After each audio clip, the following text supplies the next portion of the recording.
여러분들을 위한 부동산 길라잡이 부동산 가이드 진행의 강주리입니다. 은행권 비대면 주택담보대출을 받기 위한 소비자들의 경쟁이 치열해지고 있다고 합니다. 하루 신청 건수가 150건에 달할 정도 150건으로 제한이 되면서 매일 새벽 시간대에 조기 마감이 될 정도라고 하는데요. 오는 7월부터 시행이 되는 스트레스 DSR 3단계 규제를 앞두고 이 막차를 타려는 수요자들이 몰리고 있기 때문이라고 합니다.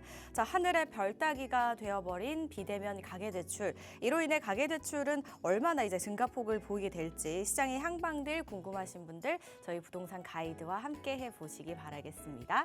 방송 보시다가 부동산 관련해서 궁금하시거나 고민 있으시다면요. 주저마시고 저에게 전화 또는 문자 주시면 되겠습니다. 02-2638-3963번, 서울 전화 02-2638-3963번과 샵 3989번 활짝 열려 있으니까요. 많이 연락 주시기 바랄게요.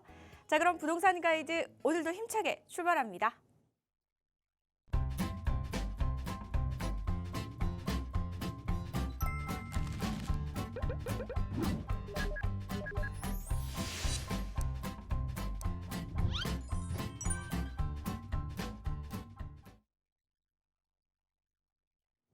부동산 가이드 매주 목요일마다 진심을 다해서 여러분들의 궁금증을 해결해 주시는 분이죠. 위버라인의 우아미 이사와 함께합니다. 어서 오세요, 이사님. 네, 안녕하세요. 위버라인 우아입니다. 네, 매주 목요일 여러분들 찾아뵙고 있는데요. 이번 주도 정말 반갑습니다. 네, 5월의 마지막 주입니다. 정말 날씨가 따뜻해졌고 이제 곧 며칠 지나면 6월이 되고요. 또 6월 이제 시작되자마자 조기 대선이 있습니다. 이 부동산 시장이라는 게 우리나라의 부동산 시장 뭐 분위기 뭐 이런 것들이 부동산 정책에 굉장히 많이 영향을 받고 또 부동산 정책은 지금 우리나라의 이제 당에 따라서 또 부동산을 바라보는 그런 스탠스 자체가 이제 굉장히 다르기 때문에 이 정책의 영향을 많이 줄 것으로 생각이 되고 있습니다. 그래서 이 6월 3일 이후에 또 어떤 부동산 정책이 펼쳐질까 참 저도 궁금한데요. 예, 그런 만큼 여러분들 부동산 관련돼서 결정 내시기에 좀 혼란스러운 시기 같습니다. 이럴 때일수록 기본기에 충실하게 우리가 잘 기인해서 결정하시면 될 것으로 사료가 되고요. 그래도 또 궁금한 게 있으시다 생각하시는 분들은 전화 주시면 저와 함께 그 고민들 함께 나누는 자리 마련하도록 하겠습니다. 대선이 정말 코앞으로 다가왔죠. 오늘 이제 사전 투표도 또 진행이 됐더라고요. 그래서 결과가 어떻게 될지 이 결과에 따라서 이제 부동산 시장이 어떻게 흘러갈지 많은 분들이 좀 긴장 속에 기다리고 계시지 않을까 싶습니다. 거기에다가 오늘은 또 기준 금리 인하도 있었던데요. 이제 이런 부분을 다 감안해서 또 부동산 전략을 짜야 될 거잖아요. 어떻게 하면 좋을까요, 이사님? 네, 그 여야 합의되어 있는 부분이 부동산 관련해서 보면 이 개발에 대한 의지입니다. 그래서 서울에 이 개발 사업들, 정비 사업들, 뭐 재건축이나 재개발을 통해서 이 공급을 하겠다라는 것은 확실한 것 같습니다. 그래서 그런 만큼 이 재개발에 관련된 그런 투자 상담 굉장히 많은데요. 1대1 상담 진행하고 있고요. 특히나 이 도심복합개발법에 따른 그런 재개발 지역, 유망 지역들이 굉장히 각광을 받고 있습니다. 이 도심복합개발법은 작년 10월에 입법 예고가 되고 올해 2월부터 제정이 되면서 시행이 된 법입니다. 그래서 이 법에 적용을 받는 그런 개발 사업도 지금 기대가 되고 있는데 시 조례 사항이 아직은 확정되어 있지 않기 때문에 본격적으로 시작을 하진 않았지만 앞으로 뭐 6월, 7월 넘어가면 이제 본격적으로 추진될 그런 지역들이 각광을 받고 있는데요. 그 중에 하나가 뭐 용문동이라든지 전농 14-4구역 그리고 잠실본동 하단 쪽이 그런 움직임들이 굉장히 활발합니다.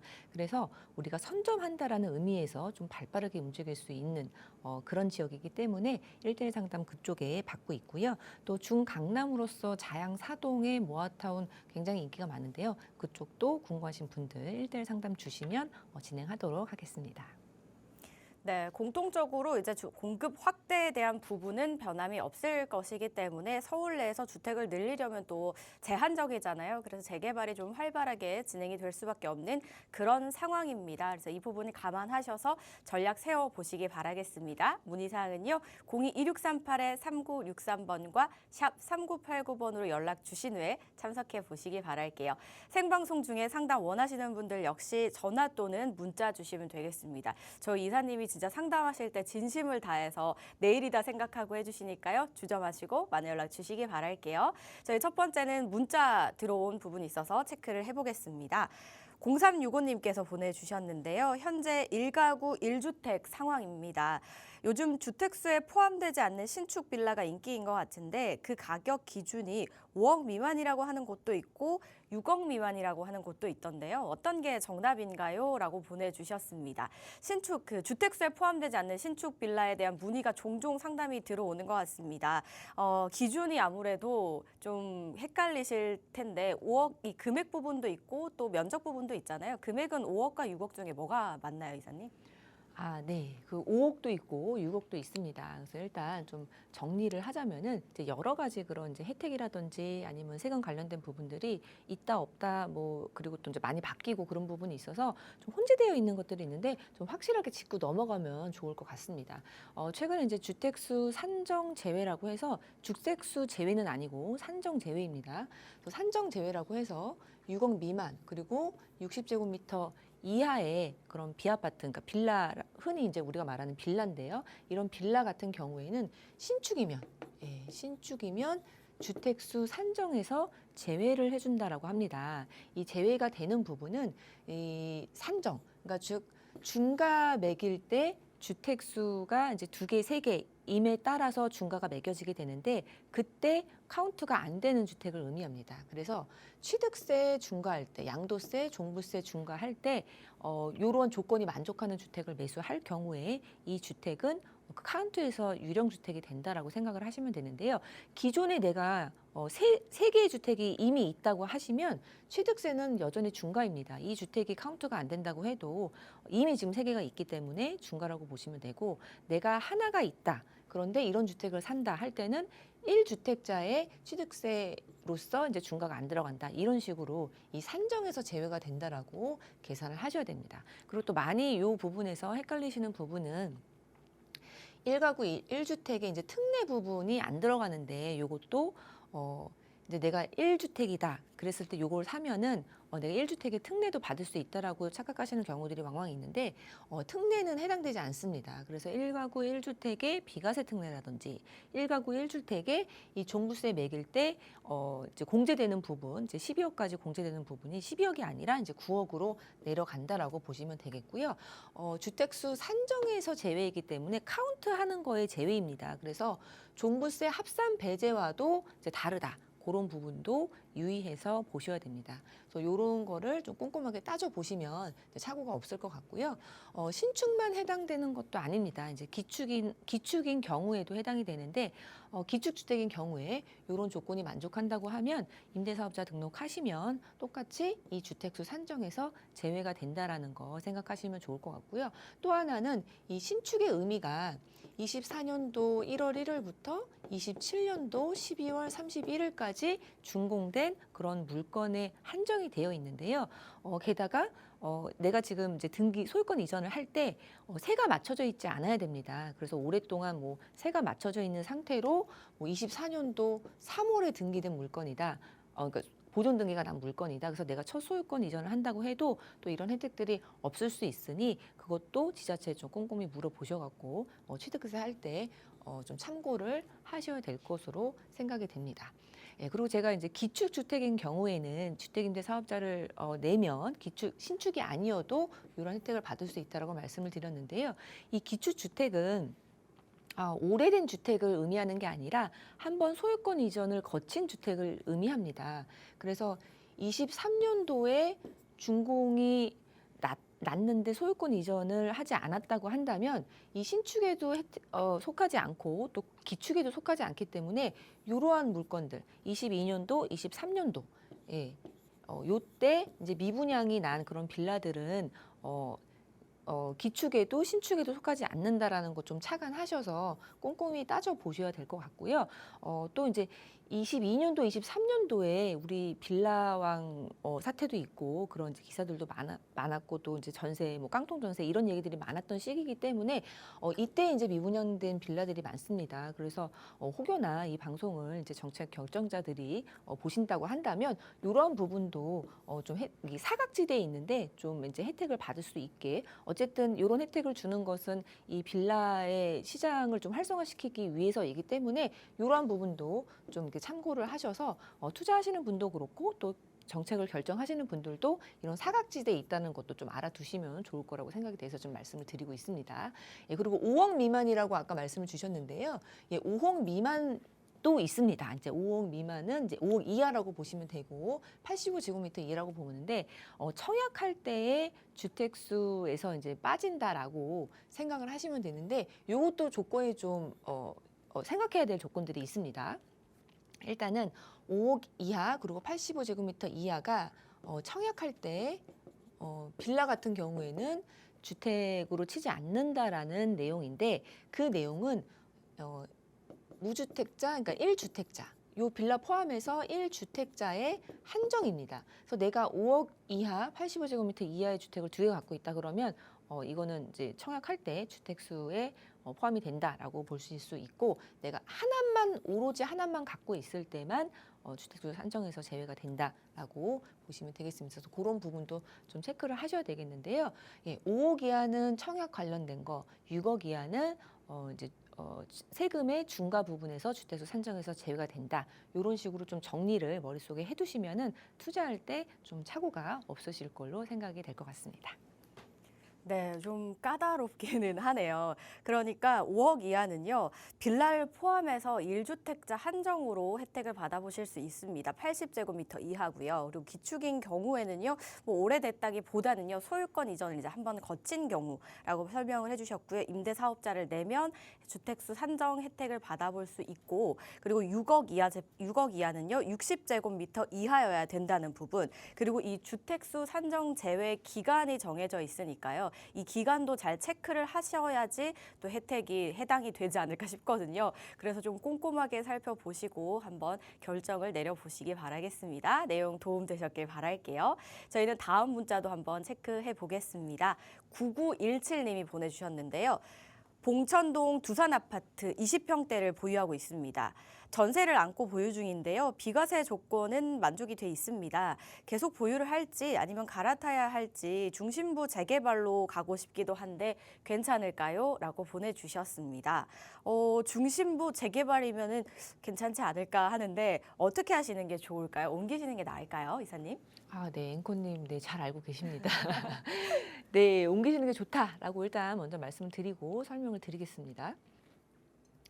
네, 우리 봉천역 앞에 있는 봉천 이제 두산 아파트 같은 경우에는 뭐 아파트가 나쁘다고 말씀드리는 게 아니고요. 지금 상황이 그렇다라는 것입니다. 지금 이제 시청자분께서 말씀 주신 거는 실거주하고 계시는 게 아니고 이제 전세를 활용해서 요 물건을 갖고 계시고 또 이제 물건이 하나이기 때문에 비과세 조건을 이제 다 채웠다고 말씀하시는 것 같습니다. 그래서 이제 실거주가 아니기 때문에 실거주가 아닌 경우에는 투자성이 제일 이제 1번이 되겠죠.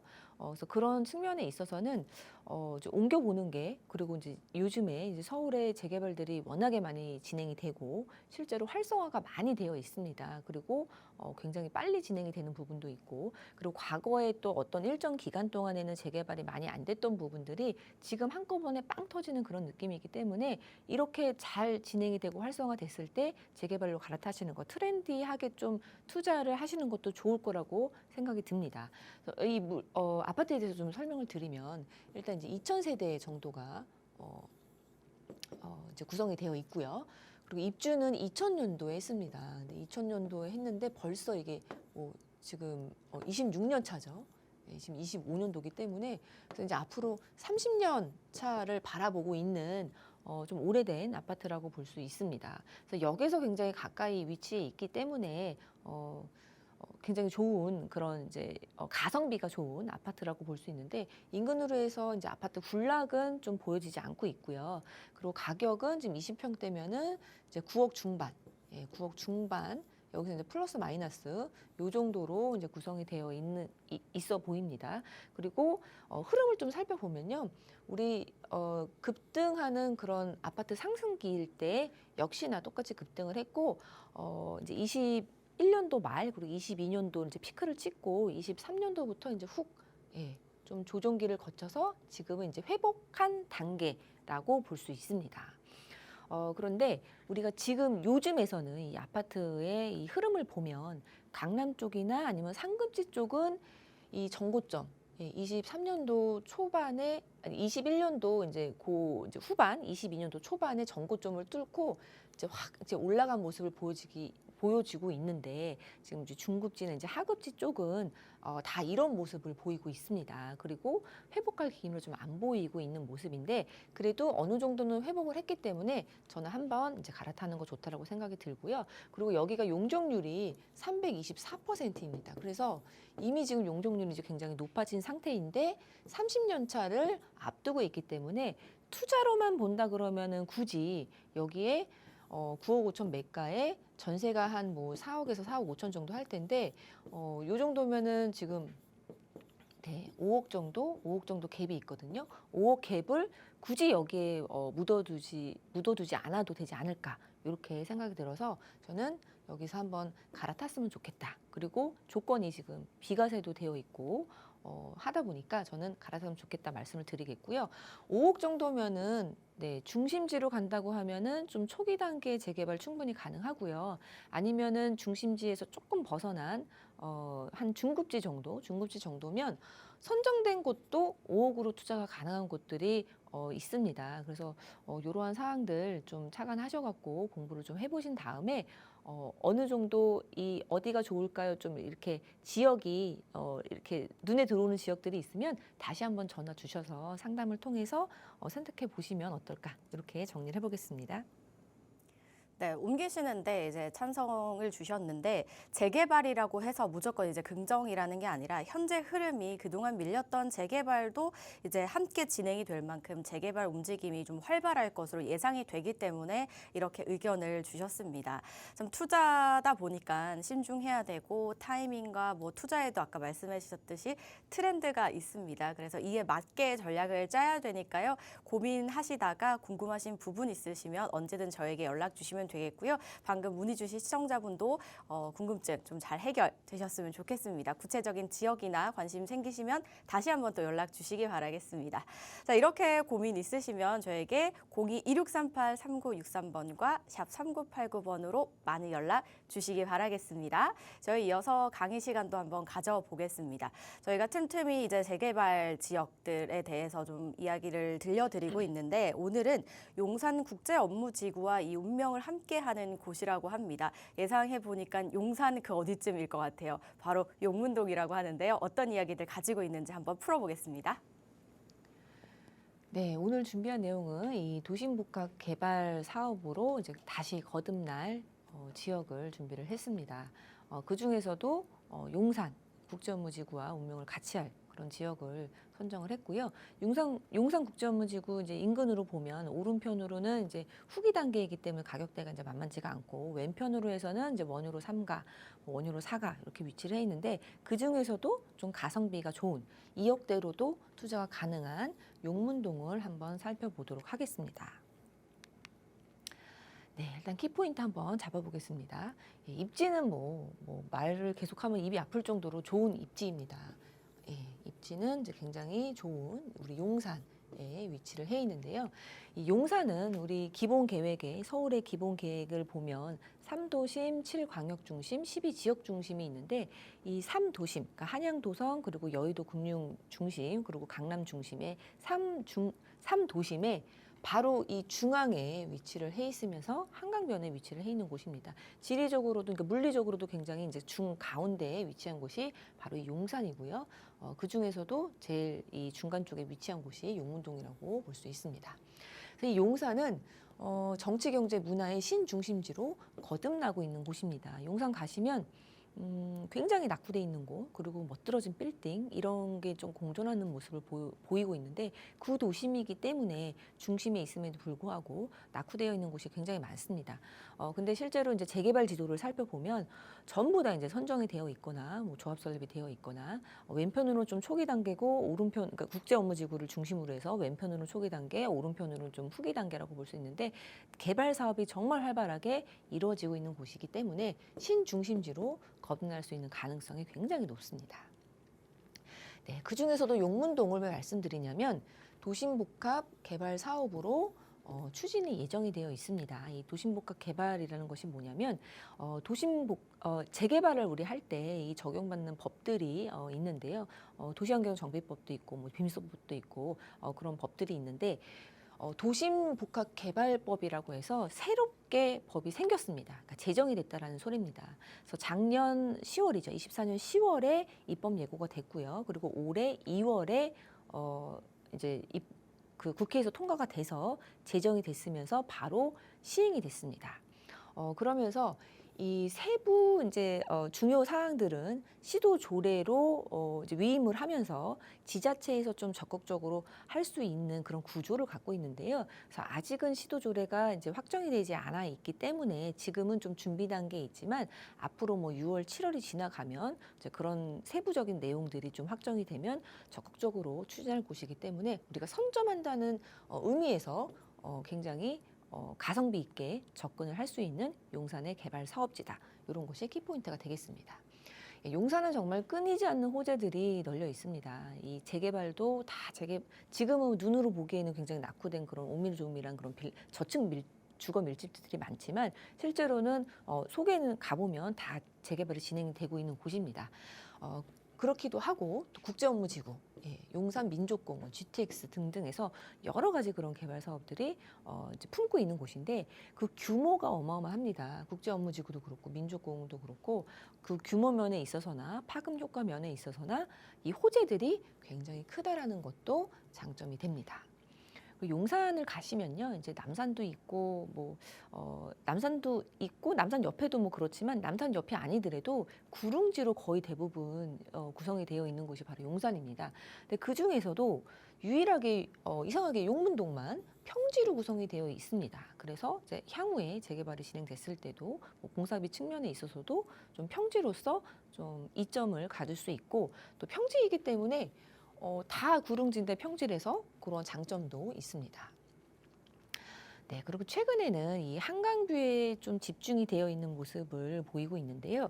사실 이제 국제업무지구가 지금은 본격적으로 시작을 했지만 아직 빌딩들이 들어온 것이 아닙니다. 근데 만약에 이 국제업무지구에 100층짜리 빌딩들 그리고 뭐 40층, 50층짜리 빌딩 이런 밀집이 되어 있는 그런 모습을 상상해 본다고 한다면 그 야경이 정말 멋있을 것 같습니다. 그런데 이 국제업무지구와 이 용문동은 한 뭐 800m 정도밖에 떨어져 있지 않습니다. 그래서 이 용문동에서 바라보는 국제업무지구가 완성이 된다면 야경이 정말 멋있을 것으로 생각해 볼 수 있습니다. 그래서 국제업무지구 뷰라는 측면에서도 나중에는 이런 뷰로 인해서 집가 상승에 큰 영향을 주지 않을까 장점으로 작용을 할 수가 있겠습니다.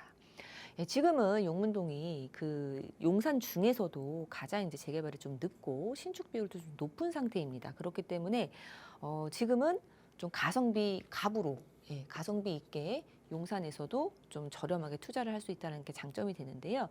좀 전에도 말씀드렸지만 주택수 산정 제외 물건의 조건이 6억 이하 조건이 있습니다. 그래서 다른 거는 만족을 하더라도 신축이라든지 뭐 60제곱미터 이하 이런 부분은 만족을 하더라도 용산은 이제 6억 이하짜리가 별로 없기 때문에 이런 주택수 산정 제외 물건을 찾기가 힘든데요.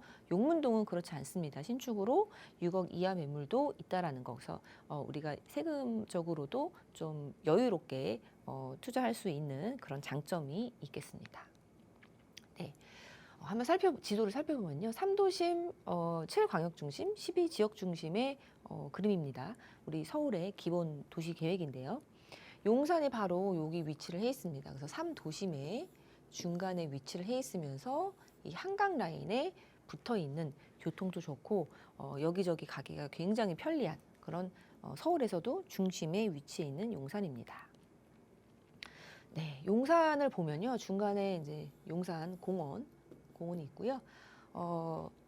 네, 용산공원이 있고 그리고 이제 왼편으로는 국제 업무지구 자리가 있습니다. 그래서 용산역이 붙어 있고 이 서울역부터 이제 쭉 시작해서 이 주거 벨트로 이제 연결이 된다라고 이렇게 계획이 되어 있는데요.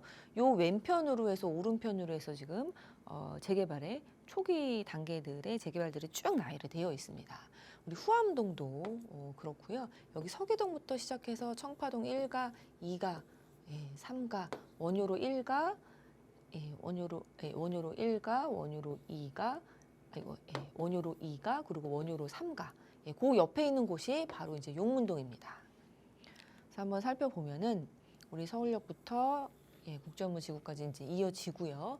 위쪽으로 이제 서계동과 청파동, 신속 통합으로 이제 주로 선정이 되어 있는 곳이 위치를 해 있고요. 청파동 1가는 좀 오래됐습니다. 그래서 조합 설립 인가가 됐고, 청파동 3가가 역사관 활성화로 지금 준비 단계 추진하고 있고요. 그리고 용문동은 도심복합 개발로 추진 준비를 하고 있습니다. 그래서 이 라인으로 해서는 지금 이렇게 확정이 되어 있는 원효로 1가 역사권 시프트, 효창동 역사권 시프트, 3080 도시복합은 여기는 이제 현금청산 이슈가 있기 때문에 투자를 할 수가 없고요. 그리고 원효로 3가.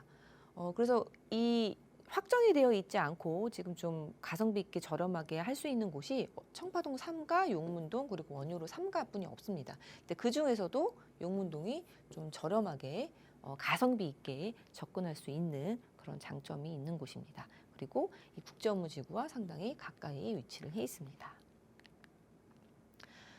네, 도심복합개발법이라는 이제 개념을 좀 아실 필요가 있겠는데요.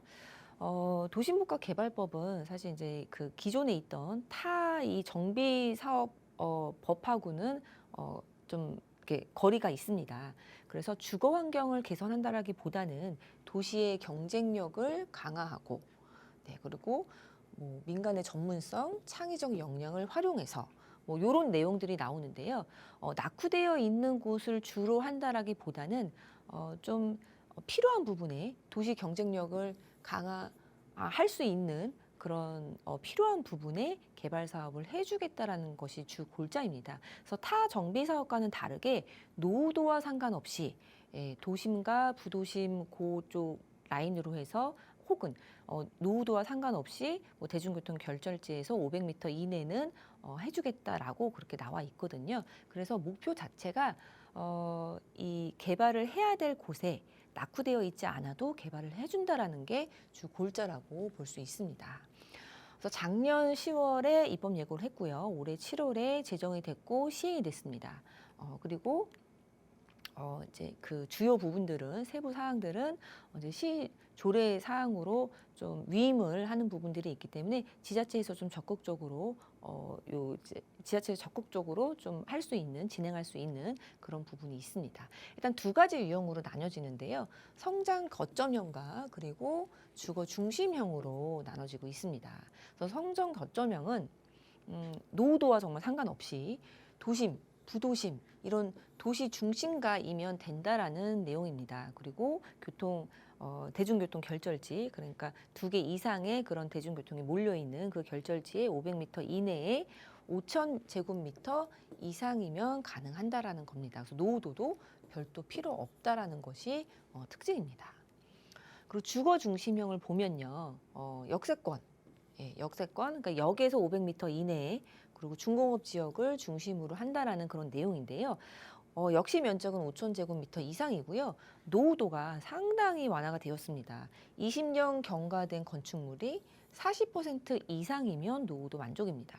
우리 사실 예전에 그 다른 정비 사업 같은 경우에는 30년 이상의 3분의 2 이상 이러한 것도 있고, 또 모아타운 같은 경우에도 완화가 됐다고 정말 완화가 됐네요라고 했을 때도 20년 이상의 50%였습니다. 그런데 지금 도심복합 개발의 주거 중심형은 20년 이상의 40%로서 사실상 노후도보다는 그 지역이 정말 고밀 개발을 해야 되는지 그거를 좀 따져보겠다라고 볼 수 있습니다. 네, 그리고 건폐율, 용적률도 상당히 완화를 해줍니다. 그래서 도시 건축 규제를 완화해줘서 이 도시의 경쟁력을 높이기 위해서 창의성도 발휘할 수 있게끔 만들어놨고 그리고 사업성도 굉장히 높이겠다라는 것이 주 골자입니다.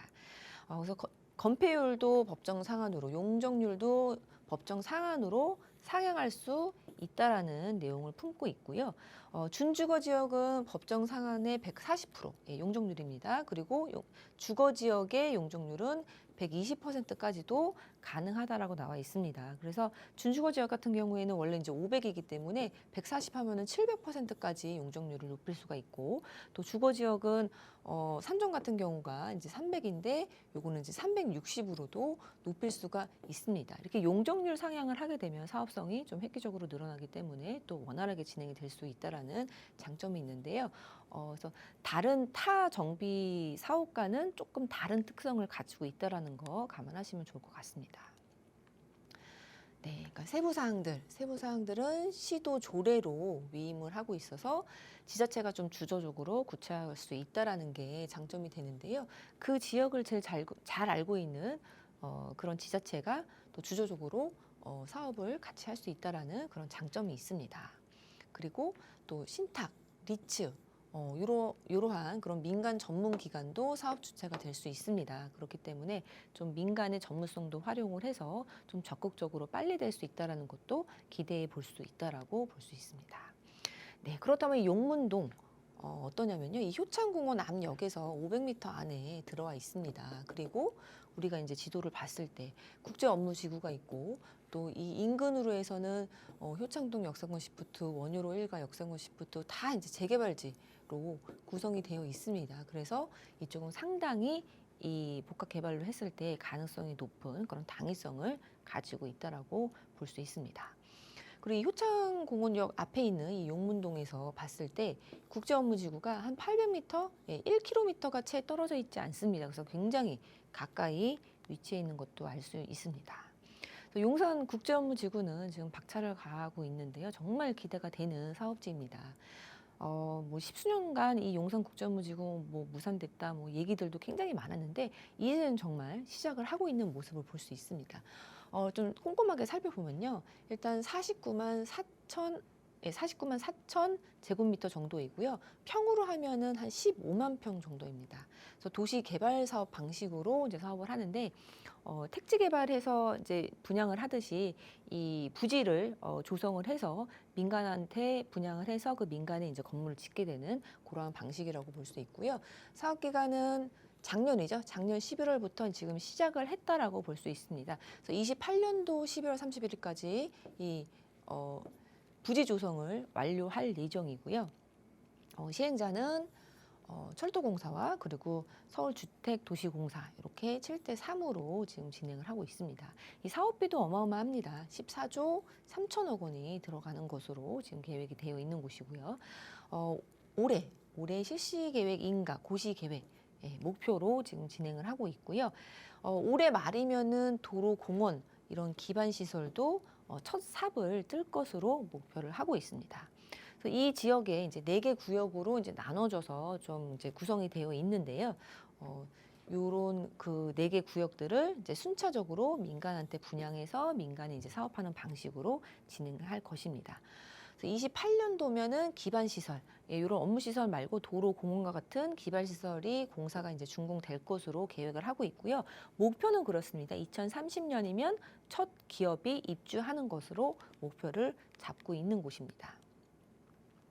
기존에 지금 3종이 일반 주거 지역인 것을 준주거, 중심상업, 뭐 일반 상업 지역으로 변경을 하는데요. 여기에 또 뭐 도시 혁신 구역이라고 해서 용적률 이제 규제 철폐해주는 그런 화이트 존으로 또 지정이 되어 있는 곳입니다. 그래서 평균 용적률은 이제 800%인데 일부 획지 같은 경우에는 1,700%까지도 허용이 될 예정입니다. 그래서 이제 100층까지도 기대를 해볼 수가 있고 100층짜리 빌딩 하나가 아니라 이제 여러 개의 빌딩들이 이제 몰려 있게 되겠습니다.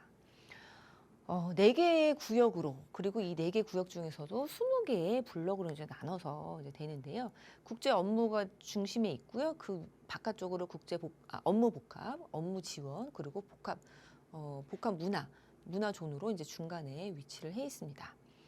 예, 이렇게 보면요. 국제 업무에 이제 100층 내외의 그런 빌딩들이 집약이 되는 것으로 보여지고 있습니다. 그래서 이제 국제 업무랑 업무 복합점 이제 밖으로 나갈수록 층수가 낮아지는 빌딩들이 있기 때문에 조감도를 보면 이렇게 낮아지는 모습을 볼 수가 있습니다.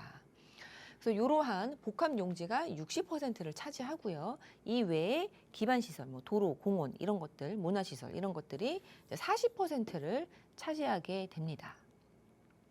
네, 제가 어제 이 자료를 만들면서 이 빌딩들이 이렇게 들어오면 정말 멋들어진 야경이 만들어질 텐데 이런 생각을 했었거든요. 그래서 한번 이 야경 사진을 찾아봤습니다.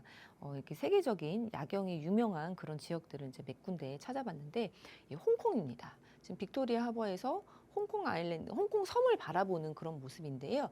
IFC 센터도 있고요. 여기 대관람차도 보이고 이런 빌딩들이 몰려 있는 밤의 야경은 정말 예쁜 것 같습니다.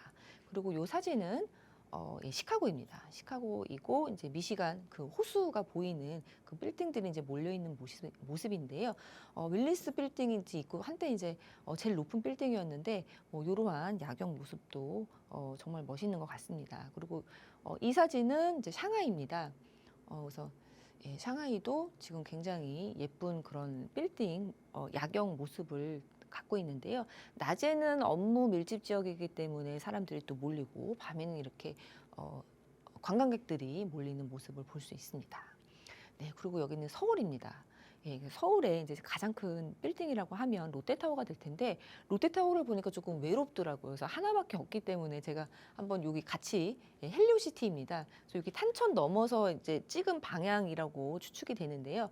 이런 빌딩들하고 같이 했는데 참 외로워 보이는 게 외로워 보였습니다. 근데 아무튼 이 국제 업무 지구가 완성이 되면 정말 이러한 홍콩하고도 그 샹하이랑도 비교가 되지 않을 정도로 멋진 그런 모습을 생각해 볼 수 있을 것 같습니다. 그래서 요거는 이제 서울시에서 나온 조감도고요. 이 조감도를 활용해서 AI한테 이 국제 업무 지구의 야경을 한번 그려보라고 시켜봤습니다. 그랬더니 이런 모습으로 지금 그림을 그려줬는데요. 예, 정말 멋있습니다. 그래서 이 국제 업무 지구가 이제 완성이 되면 정말 서울의 랜드마크로서 서울을 떠나서 뭐 아시아 태평양 중심이라고 지금 로고를 만들고 있는데 정말 멋있는 그런 모습이 될 것 같습니다. 근데 이 용문동이 국제 업무 지구와 한 1km도 떨어져 있지 않기 때문에 이 용문동에서 보는 이 국제 업무 지구의 모습은 정말 멋있을 거라고 생각이 드는데요. AI한테 그 챗 GPT한테 다시 한번 시켜봤습니다. 용문동 쪽에서 바라보는 시점에 국제 업무 지구의 야경을 한번 이제 그려보라고 했더니 이러한 모습을 그렸는데요. 나중에 용문동에 이제 아파트가 되고 또 국제 업무 지구도 이렇게 다 이제 완성이 돼서 한 10년 이상 시간이 이제 흐른다면 이렇게 될 것으로 생각을 해볼 수가 있는데 내 집 앞 거실에 이런 야경이 펼쳐진다면 정말 멋있을 것 같다라는 생각이 듭니다. 지금은 한강뷰에 좀 중점이 되어 있는데 나중에 국제 업무 지구가 이제 완성이 되면 국제 업무 지구 뷰로 인해서 또 가격 차이가 굉장히 많이 나는 아파트가 똑같지만 가격 차이가 나는 것도 기대해 볼 수 있습니다. 네, 다시 한번 돌아와서요. 이 국제 업무 지구에는 이 글로벌 기업을 유치하기 위한 인프라도 좀 힘을 쓰고 있습니다. 이 빌딩을 짓는 이유들이 이제 국제적인 그런 기업들도 유치하기 위해서 그런데요. 그래서 이제 외국인 학교라든지 뭐 병원이라든지 영어 친화적인 환경 이런 것도 이제 인프라 확보를 하는 걸로 계획이 되어 있고요. 1700% 용적률 받는 거는 바로 이 화이트존 도시 혁신 구역으로 지정이 되어 있기 때문입니다. 그래서 용도, 밀도 규제가 없는 곳이 바로 이제 국제 업무 지구라고 볼 수 있습니다. 네, 공식 브랜드도 있습니다. 그래서 용산 서울 코어라고 브랜딩 한 개, 지금 요 마크도 볼 수 있고요. 이 서울의 중심에서 아시아 태평양의 중심으로 거듭난다, 도약한다라는 그런 의미를 가지고 있습니다. 그래서 정말 기대가 되는 국제 업무 지구라고 볼 수 있습니다. 이쪽에 워낙에 이제 규모도 있고 또 옆에 공원하고도 연결이 되는 부분들이 있습니다. 그래서 이쪽에 또 랜드마크가 계획이 되어 있는데요. 이렇게 지역별로 해서 랜드마크도 계획을 하고 있고요. 그리고 입체 보행 녹지축이라고 해서 이 한강을 지나서 이제 국제 업무 지구 그리고 이렇게 용산 공원까지 그리고 남산까지 이어지는 그러한 보행 녹지 축을 만든다고 합니다. 그래서 이 용산국제업무지구와 한강까지 이어지는, 그래서 용산 게이트웨이라고 불리는데요. 이런 곳도 계획이 되어 있습니다. 그리고 요 인근으로 이 빌딩들이 있고, 또 오른쪽으로 이 공원 지나가기 전 요 존으로 해서 문화시설도 굉장히 집중이 됩니다. 그래서 1만석의 야외 공연장도 기대를 해볼 수가 있겠고, 뭐 국제 전시, 박람회, 뭐 뮤지엄, 도서관도 이쪽으로 이제 몰려들 예정이라고 볼 수 있습니다. 네, 이렇게 빌딩들이 들어오고 글로벌한 기업들도 유치를 하고, 뭐 공연장, 뭐 전시장, 뭐 뮤지엄 이런 것들이 이제 가득 차 있는 곳이 바로 이 업무지구인데요. 그런 만큼 이 인근으로 해서 주택 공급도 같이 들어와야 됩니다. 그래서 용산국제업무지구 내에도 주거 공급을 하고, 반경 1km 이내에도 추가 주택 공급을 계획을 하고 있습니다. 그래서 업무지구 내에는 한 6천 호 정도가 지금 계획이 되어 있고요. 국제업무지구 이제 바깥으로 해서 반경 1km 이내에는 재개발과 재건축 포함해서 주택 공급도 계획이 되어 있습니다. 그래서 용문동도 이 국제업무지구가 이제 상당히 가까이 위치해 있는 곳이기 때문에 향후에 재개발 가능성이 이제 상당히 높다라고 볼 수 있습니다. 사람들이 이렇게 많이 몰리고 기업들도 몰리고 뭐 그렇기 때문에 교통 개선도 시급합니다. 그래서 교통 인프라도 이제 대대적으로 이제 투자를 하는데요. 3조 5천억 원이 투입이 되고요. 총 17개 사업이 유치가 된다고 합니다. 그래서 3조 5천억 원이 투입이 되는데, 도로도 확장하고, 뭐 교차로도 만들고, 뭐 지하 보행 통로도 만들고, 한강 보행교도 만들고, 그 GTX B 노선의 출입구도 추가하고, 이제 여러 가지 입체 환승 센터도 만들면서 여러 가지 그런 계획들이 잡혀 있습니다. 근데 전부 다 이제 필요한 그런 사업들이기 때문에 그러한데요. 많은 그런 업체들이 몰리는 국제 업무 도시로 이제 거듭나는 곳이기 때문에 모든 사람들이 다 자차를 이용할 수가 없습니다. 그래서 대중교통도 굉장히 이제 집약적으로 들어오게 돼 있고, 대중교통이 들어오는 만큼 상권이라든지 그런 시설도 많이 들어올 것입니다. 그리고 사람들도 많이 몰리게 되겠고, 또 고연봉자들도 많아지겠고, 그럼 또 돈이 몰리고 소비가 몰리고 굉장히 이 지역을 중심으로 해서 굉장한 집가 상승이 예상이 된다라고 볼 수 있습니다. 그래서 이러한 그 광역교통 개선을 통해서 교통 분담을 70%, 대중교통을 쓰는 사람이 70%나 되게 하는 게 목표입니다. 그래서 교통량을 한 감축할 수 있게 기대를 해보는 게 이제 목표이기 때문에 대대적인 그런 교통 개선이 예상이 되고요. 25년 올해입니다. 용역발주를 시작으로 해서 30년부터는 단계적으로 이런 도로라든지 환승센터 이런 것들이 준공되게끔 그렇게 목표를 잡고 있습니다. 네, 국제업무지구 바로 옆쪽으로 이제 용산공원이 위치를 해 있는데요. 용산공원은 이제 과거에는 이제 미군 부대가 주둔했던 곳인데, 이제 하나둘씩 다 나가고 지금 하나둘씩 다시 이제 공원 그 사업을 하고 있습니다. 그래서 부지 규모로 보면요, 300만 제곱미터고요. 이제 여의도만하다 보실 수 있겠는데, 이쪽에 공원, 뭐 복합 시설들이 이제 들어올 예정이고요. 1조 2천억 원이 투입이 되는데 27년까지 단계적으로 완성 계획에 예전에 이제 잡혀 있었습니다. 이제 워낙에 이 큰 사업이기 때문에 좀 늘어지는 면이 있지만, 이제 단계적으로 하나씩 차근차근 될 예정이 있는데, 워낙에 규모가 크면서 도심 한가운데에 위치를 해 있습니다. 그래서 이제 이렇게 사진을 보면요, 굉장히 큰 규모의 그런 이제 공원이 있고, 옆쪽으로 국제그룹 복합지구가 있고, 또 남산이 이렇게 위치해 있는 것으로 볼 수 있습니다. 그리고 또 한강이 위치해 있는데요.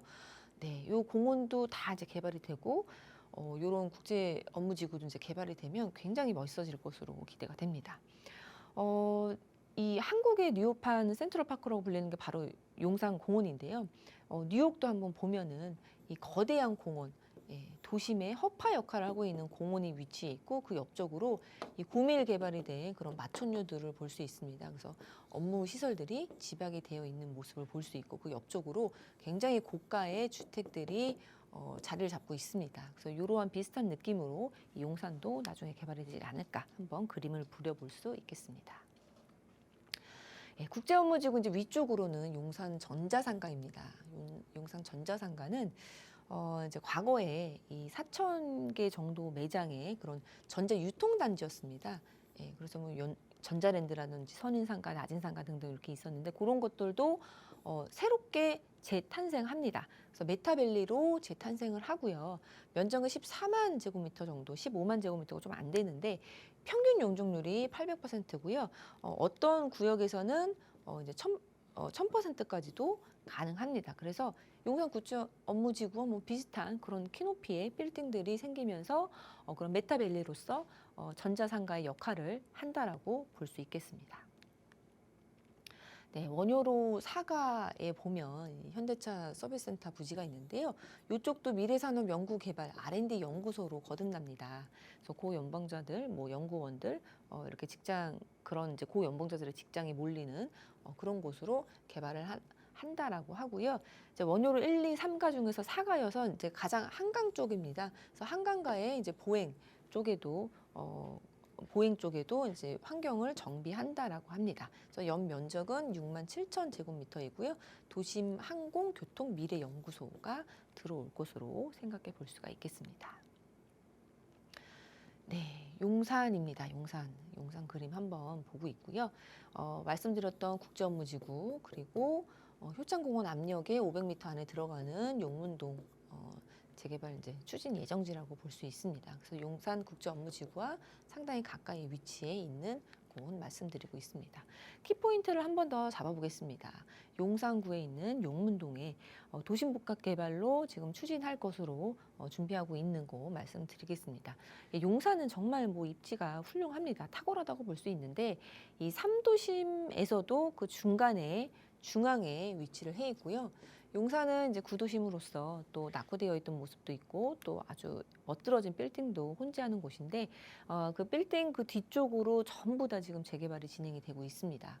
그리고 개발 사업들도 뭐 서울역의 북부 역세권 개발이라든지 용산역의 옆에 있는 국제 업무지구 개발이라든지 이런 업무 시설로도 개발 사업이 이제 굵직한 것들이 있고 또 교통도 굵직한 것들이 호재들이 있기 때문에 새롭게 정치, 경제, 문화의 신중심 유지로 거듭날 그런 조건들을 아주 충분하게 갖고 있는 곳입니다. 그런 용산에 속해 있는 용문동 말씀을 드리고 있고요. 이 용문동은 다른 용산의 재개발보다는 조금 늦은 면이 있기 때문에 늦지만 그래도 좀 가성비 있게 갈 수 있는 장점이 있습니다. 지금은 도심복합 개발법이 지금 제정이 됐기 때문에 이 사업으로 추진을 한다고 하면은 노후도 상관없이 그리고 용적률 건폐율도 좀 상향을 통해서 사업성을 높일 수 있는 방법으로 재개발이 가능하다라고 말씀을 드리겠습니다. 용산 호재 정말 많습니다. 국제업무지구, 용산민족공원, GTX 여러 가지 호재들이 있는데 전부 다 굵직하다라는 거. 그리고 특히나 이 용산국제업무지구와 이 용문동은 굉장히 가까운데요. 용산국제업무지구의 빌딩들이 이제 빌딩촌으로 이제 몰려든다고 한다면 야경이 이 그 용문동에서 용산국제업무지구를 바라보는 야경이 정말 멋들어질 것으로 보여지는 그런 위치적인 장점을 갖고 있습니다. 그래서 야경 국제업무지구 뷰로서 나중에 지금의 한강뷰와 같은 그런 집가 상승에 아주 큰 영향을 줄 것으로 생각을 해볼 수가 있고요. 일단 2억대 투자이기 때문에 굉장히 저렴하게 용산을 투자할 수 있는 장점이 있습니다. 그리고 주택수 산정 제외 물건 용산에서 찾기 어려운데 용문동에서는 가능합니다. 그래서 이러한 키포인트 잘 착안하셔갖고 투자하시면 좋을 것 같아서 준비를 해봤습니다. 용산 내에서 이제 시세가 조금 다른 그런 지역이 있는데 이게 굉장히 좀 반갑게 느껴집니다. 개발이 되고 나면 좋은 부분을 다 흡수할 수 있다라는 뜻이지 않을까 저는 생각이 들거든요. 키포인트 저희 다시 한번 보내드리고 있고요. 마지막에 이제 주택수 산정 제외 물건이 좀 가능한 곳이다라는 말씀을 주셨는데 혹시나 관심 있으신 분들이라면 이 위주로 한번 찾아보시면 좋을 텐데 혼자 찾기 어려우시잖아요. 이럴 때 어떻게 하시면 좋을까요, 이사님? 네, 찾아오시면 됩니다. 1대1 상담 진행하고 있는데요. 용산뿐만 아니라 뭐 다른 재개발 어떻게 투자해야 되는지 궁금하신 분들 신청 주시면 1대1 상담 가능하고요. 특히나 이제 오늘 말씀드렸던 이 도심복합 개발법으로 추진을 준비하고 있는 지역들이 굉장히 유명합니다. 그런 지역들도 좀 궁금하신 분들 1대1 상담 주시면 저희 이제 예약 잡고 오시면 실제로 대면 상담이 가능하기 때문에 좀 더 구체적으로 투자할 수 있는 계획을 잡을 수 있을 것 같습니다. 네, 관심 있으신 분들 잘 활용해 보시기 바라겠습니다. 저희 방송에서 제공하는 정보는 투자 판단에 대한 조언일 뿐 해당 부동산의 가치, 상승과 하락을 보장하지 않는다는 점 기억해 주시기 바라겠습니다. 남은 하루 행복하게 보내시기 바랄게요. 시청해 주신 여러분 고맙습니다.